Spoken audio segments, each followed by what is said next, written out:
La la la la la la la la la la la la la la la la la. Are we going Jewish today? Ladies and gentlemen, welcome to JoeJinMovieSoAwesome. This is one Jin. I'm Joe, and we are going to talk about The Boys Season 4, Episode 5. Full spoilers ahead. Hey, sorry for the late start, guys. It's my fault. I came a little late. I had a couple drinks with one Jin to share a great Saturday night. I apologize. It's my fault. But anyway, we're here with you. And big shout out to ZZ. Big shout out to Jasmine. Big shout out to Scott Walker. And our new subscribers.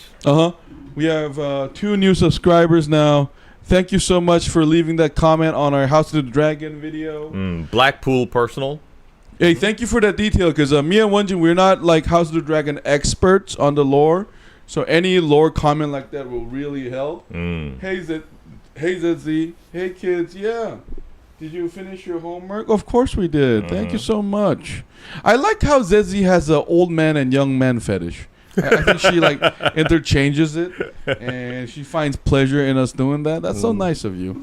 But anyway, right now we're going to talk about Boys. Full spoilers for the entire season and all the things happen to now. Gen V season Gen 1. V, yeah. Gen V2. Here we go. All right. Hey, before we talk about the title, I want to say something, Wonjin. You know what I love about The Boys is even the most atrocious moments of the show is linked to character development. Because I think you'll agree. When Simon Pegg's power turns out to be being invisible, and then he tells his wife that you never saw me, and we know that Huey had that power in like the short Compound V. Yeah. On the previous the season. V. I thought it was so poetic until Huey's father decided to mesh somebody in the fucking middle, asking for a date. Yeah. Okay, this is what I was talking about. Yeah, ZZ. No, like, and I gotta give the writers credit, because when Simon Pegg, the actor we know as a comedian, got like Gen V power in the prior episode, I thought it was gonna be something funny. But it turns out it's something like, it's one of the most moving performances of Simon Pegg for me. I'm so sorry to say this among a show where you get beat up alive for snitching, and then hey, big shout out to my girl Ashley. That's how you survive, girl. That's right. Ashley. Take no disrespect, hon. No, but never look down on her. Yeah. Never underestimate Ashley. Yeah. She's been through so much shit. Yeah, that she knows how to survive. And fuck that anchor guy. I never. And funny joke from him. Like phase 19, exhaustive detail. Oh man. Hey, did my what is that? Did my jaw drop? Hell yeah. Fuck yeah. This is what I was talking about when I said I wanted to be surprised. This is what I meant. Fuck yeah. Hey guys, how you doing today? What's up, Scott Walker?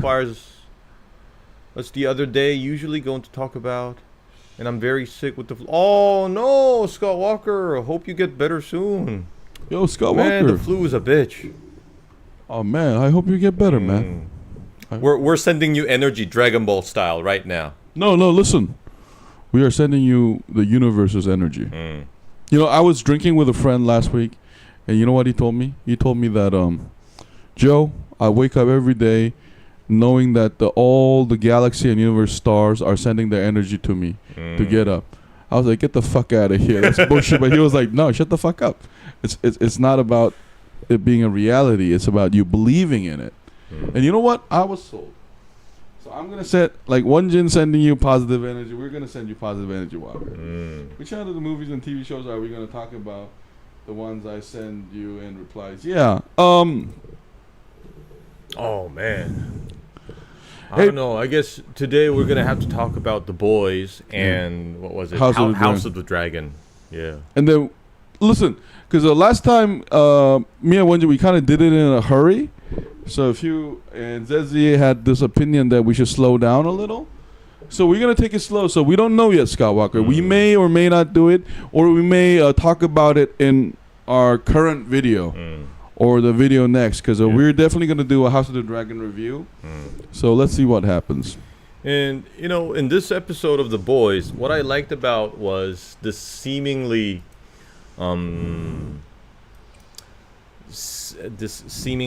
changed character of Homelander. We get this glimpse of hope that Homelander, after having faced his own past in that lab, it looks like he kind of had this moment of epiphany. He has this new understanding of what went on with him. And I love how self-aware he was about what he was doing to Ryan was exactly what those the lab people did to him. So I really liked the scene where he like sincerely asked Ryan what he wanted to do, and he didn't make fun of him. Yo, shut the fuck up. That was beautiful until hey son, let me show you. Hey, you bully a bully, okay? He's a bully, right? So eye for eye. Let's use our power to good use. Yeah, and bully him. And then the camera work was so beautiful when Ryan was sucking on the fucking juice, and then like looking at Homelander, like father and son moment. And then I love how like distorted the music became. Yeah. Joe, I think you have apnea. What's apnea? What's apnea? Apnea. Could. Isn't it like a condition with your eyes? No, I just have bad. Oh, okay. Never mind. It's when you stop breathing while you're sleeping. I have. Hey, ZC, you're right. 50%. I have apnea when I am more than 100 kilograms. But when I'm under 100 kilograms, I don't have apnea. But most of this is coming from my smoking, my smoking. Because I'm a heavy smoker. I'm also a heavy drinker. I'm glad I'm born in Korea because drugs are not allowed. I would end up in jail. Anyway, so I love that moment Homelander had with Ryan. And in that brief moment when Homelander was being really nice to Ryan and understanding and empathizing, I was thinking to myself, oh my God, is he evolving to someone who's capable of empathizing? And in that brief moment, I imagined like the end of the show, where like Victoria Newman is the ultimate villain, and Homelander eventually sacrifices himself against this fight with Newman, and have this redeeming moment. But then, like 10 minutes after that, I knew that was not gonna happen. Oh man, you're going with your Newman theory, huh? But one of my favorite moments was the interaction with Stan and Newman because, you know, the great part about the Boys show is that we live in such a dark world that it's always great to glimpse some humanity in these characters, right? And we got a glimpse of not only Newman caring for her husband, we also saw Stan caring for her adopted daughter and talk about Zoe. Yeah, and his granddaughter. Yeah, and I love how Stan is such a stuck-up Victorian dad that he would use a word called deflowering. Like he does not approve of what's his name, Samir. Yeah, Samir He doesn't like banging his adopted daughter. But it's so funny how he would use the word deflower though, not like you took my girl's virginity. And it kind of makes sense. It's so funny how Stan is. He's such a politician that he uses, you remember Stormfront, and then he knows she's a racist, but he still uses her to his own end for the company, even though he doesn't agree with what she says. But in his like personal life, he's actually a very stuck-up dad. Joe, you should quit smoking. Yeah, I should. Jin, how you? Oh, nose ASMR. Hold on. You should reposition the microphone like down here. There you go. Oh, thank you. And Scott Walker, I think I'm gonna have to rewatch the original Karate Kid movie, and then I'll have to like straight up move to the first season of Cobra Kai. Yeah. I mean, I hope I just have to watch the first movie. I don't have to watch like Karate Kid 2 or something. I think I just have to watch the first original one and then Cobra Kai. Anyways. Oh, and we also got to see that thanks to the rabbit. Man, I gotta say, Butcher has a venom in his fucking head. He has a Venom-like creature. It's a Venom thing because remember the rabbit tentacle, showed that. Yeah. I really hope. You know what? This is what I hope. I hope the next episode the Venom is revealed, and I wish that Venom creature is another Butcher that annoys Butcher. like the personality wise. I really want that to happen because I think the only person that can get under Butcher's nose is himself, Ryan, and his ex-wife. Or, you know what would be creepy? It would be if the creature can talk and he talks like his wife. Because you know why I say that? Because so far out of all the Boys season, this one, because of Simon Pegg, I felt like it went to places that I was really uncomfortable with. That I did not, because I just hated, like, it reminded me of the season 1 airplane scene when Homelander refuses to save the people. Yeah, and Maeve tries to save those, like, the mother and the child, but then she can't. And when Simon Pegg is completely helpless, and he when he got angry at his wife, that was one of the scariest scenes in the fucking movie. Yeah. The show. I mean, they already had a foreshadow before that moment because Simon Pegg talked about that cat, you know, and he talked about Huey's problem that he just could not, like, put the cat down when it was suffering. And I was thinking to myself, oh man, this is gonna be, I mean, what's gonna happen to him? No, but on the upside, it was such a full circle for Huey because hey, and this is, by the way, this is like this whole episode was like a promotion for assisted dying, like because we talked about politics last time. It was left and right here. Like there was this beautiful moment when Huey puts in that syringe in his father, and I thought that was a really powerful scene. And in that moment, I thought it was quite hilarious when, you know, the whole hospital was going into frenzy. Huey knew exactly what he had to do because he's been through such situations so many times. Yeah, so calm. He tells his mother's like, I've been through like something like this a lot. No, but I am really suspicious of his mother still, though. Like, because she's a very famous actor in television, so I'm sure they cast her for a reason. I think there's gonna be a twist. Oh, and we also get to see some Gen V characters. Yeah, anything Homelander, Kate, and what's his name, the kid, the guy who like hallucinates. Yeah, and A-Train. Hey, I'm calling it. Next episode, A-Train's gonna die. Like, you think so? Yeah, because I think Sage is on him. She already kind of like is suspecting A-Train for the leak. I mean, the only... Or maybe, remember the lobotomy? She's gonna fuck that up. Or A-Train's gonna fuck that up. So she's gonna die before, like, revealing that A-Train was the leak. Oh, no, but I actually disagree with you. I think A-Train's gonna straight up die. I think Sage is keeping him because he's useful for now. You know how, like, communicating with the other side is not such a bad idea? Because when you try to glean information from them, they glean information from you. Yeah, or maybe Sage is gonna change teams. Yeah, Zizzy, that's a great opinion because you do notice Sage being a little bit worried about maybe Homelander. I have a feeling Sage is a true Judas. That could be. That's actually a great guess. That's a great theory because I think Sage is playing like a 4D chess here, and then she may have some kind of blueprint for.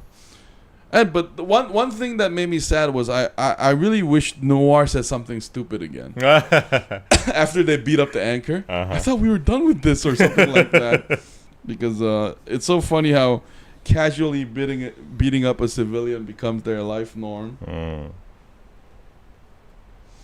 I was hoping we can do a Free Willy talk, Harry and Henderson's, another whale talk, Thomas and Friends, Titanic, Submersible, or I like Noir a lot lately. Oh yeah, I mean Noir was nice, but I also, hey, Big shout out to Samir's leg, yeah? Oh man. Oh, man. You know, I was thinking that maybe he got captured by those sheep, like flying sheep. But then it turns out Butcher had like a different plan. Amputated his legs. Hey, I got a problem with the sheeps, though. I found it really funny how it became Alien 2 right away. You know, that was like the coolest thing I've seen in the show so far. Like these flying sheep. I mean, especially after we had that big ass bull ready to charge them. Yeah, it was fucking funny. the entry for the sheep were perfect. It was perfect. No, but don't you think it was also kind of weird? Because I thought Newman can explode them all. Like, maybe they should have said something like her power only works on humans. Because I felt like Newman could have like pacified that situation immediately. Oh, didn't she blow up one of the animals though? She did? Did she? I think she did. I don't think she did. But I think maybe her powers has limits. If they're like flying around so fast, maybe it's difficult. Or maybe, like you said, maybe it only works to humans. But, no, but man, even before the sheep, you know those bulletproof chicken? Man, that was the bomb. Yeah. I wonder whose idea that was, but that was brilliant. Man, these chicken being bulletproof? No, and what the fuck is up with the chicken laying eggs on a dead body? What the fuck That's some alien shit. That is so fucked up. And you know what's funny? I find it really hilarious that sheeps turn into carnivores once they get V. It's sort of representative of the virus. And yeah, she was my favorite scene. Yeah, that was my favorite scene in the history of scenes. She did blow up one of them, but I think it was too much for her to blow them all up. Okay. No, but I wish they explained it a little, though. Because I also kind of hope that we got to see the action of the bull. Because we didn't get to see the bull. That's true, though. Yeah. That's true. No, but you know what's funny? Like, they didn't even think about shoot. Oh, okay, I guess they're V'd up, so they're immune to bullets, too. Yeah, that was funny. I do wish how... I do wonder how, like, Homelander would take care of the situation, though. Just laser them all. I think that's what he's a one-shot them all. And, you know, since he himself is bulletproof, I don't think they're going to be able to rip him apart. And this show was also about... Hey, what do you think the Starlight not being able to use her power was about? She can't use her power. Yeah, I was wondering what was going on. You think, like, you have to be honest, like, she has to be honest with herself to use the power or something? You know, I think it's what Victoria Newman was mocking about. It's kind of like, I think it's a psychological thing. Yeah, like erectile dysfunction. Yeah, erectile. It's like a superpower dysfunction. Compared it to erectile dysfunction. I think that's what's going on. Yeah. Hey, so let's give a number grade to this episode. I would give this episode like 8.5. 8.5. Yeah, 8.5. Why?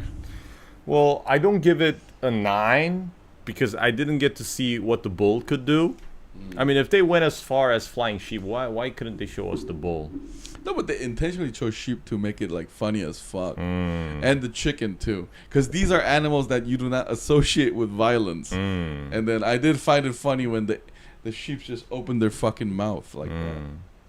9 for their bullet chicken. No, I wish the chicken would like do something crazy though, because remember, like, if you look at V'd up people, they have all kinds of superpowers, right? So I was kind of hoping like the chicken would just like start shooting their eggs out of their ass, or laser. Yeah, laser. No, chicken. Seriously. Or the sheep suddenly like, opening its mouth and snakes comes out. Or honestly, when they were in the farm, I thought a farm has. We've seen cows, bulls, chickens, and sheep. Where's the pigs? So I was kind of hoping like maybe like Animal Farm. Maybe they got the power of being the smartest pigs in the world. Maybe they're in this like barn like scheming. Not just that, but you know what I would have made my scene, like a pig walks in and say, "Humans, prepare for death, for bacons. I have opened my eyes," and then he suddenly gets like already blown up. Like I would have loved to see like a pig. No, like I was serious. I thought when they opened, you remember that scene where the two sheeps come in? Yeah, the barn door opens. I was hoping like a pig would come in and do some Shakespeare soliloquy and say, I have opened my ass. Your race has wronged me for centuries. And then suddenly just Newman popping its head like nothing. I would have loved that. The animals were horrible. That would be hilarious. I would actually give this a 9 because I thought this was a better episode than even the prior episode. I thought it was. I agree. If I have to compare it, I think this episode was better. But it's for the cow. It's for the bull. They had to show me the bull, what the bull could do. Yeah, I mean, because it was awesome. It was so big. Mm-hmm. I mean, just the fact that the sheeps are cannibals is fucking hilarious. And that they fly. Yeah, I mean, they were betting on it too. I think like the whole. But like I do, let's do some predictions though. I think Zoe's gonna die. Like all them talking about like protecting her, all that stuff. I think Zoe might die. I think Newman is going to have like a Homelander moment. Remember how it's so interesting that they put so much focus on Newman. I feel like her relationship with Stan and her daughter are explained it to. Because we're getting to know Newman more than any other season so far, I think. So I think something is going to happen to her where most likely it's a tragedy given this show's track record. I don't know. I still have this feeling that she's going to be the real villain. Yeah? Mm-hmm. They're building up. No, but they did talk about, like, making the virus because, like, Stan asks her about the containment plan. So I don't know. I think her power may have limit. And plus, did you see Starlight punch her? Like, I mean, she didn't seem so invincible to me. I feel like Newman maybe has some power limit. Yeah, I'm pretty sure she had a guard down because she knew that, and she can't really actually do any serious harm to her. Oh my God! Remember, she was bulletproof. They shot a bullet to her head, and it just bounced right off. Oh, and do you think Stan is alive? I think Stan is alive, right? Because remember, Newman pops the head of the Stan's go back to jail car. Oh yeah, I don't think it was to kill him. I think she was trying to like rescue him. Yeah, I think it was like a rescue attempt. I think so too. She's trying to free him. So me and Wonjin, we give this an 8.75. Did we miss anything? No. Oh, Bonnie slapped. Like, shout out to Bonnie, man. When the slap him and then as soon as she was ready, she winged it. Like she was on that shit. Yeah. She meant it. Every blow, every slap. Yeah. Big shout out to the movie director who is hybrid of Zack Snyder and Harvey Weinstein. Obviously. But anyway, guys, we give it 8.75, and we'll be right back in 3 minutes to talk about House of the Dragon. Episode 2, which was amazing. This has been JoeJinMovieSoAwesome. I was Joe. I was Wonjin. We'll see you in a bit. We'll be right back. Big shout out to each channel. Thank you for leaving the comment. The animals were horrible. Was the animal scene your favorite? Oh man, they were awesome. I wish they get out of control. You know, the compound, it leaked into the groundwater. We're gonna see some like V'd up fish and stuff, V'd up turtles. Yo, I have so much to say, but I stopped because I didn't want to look crazy. Ninja turtles or something. Like ants and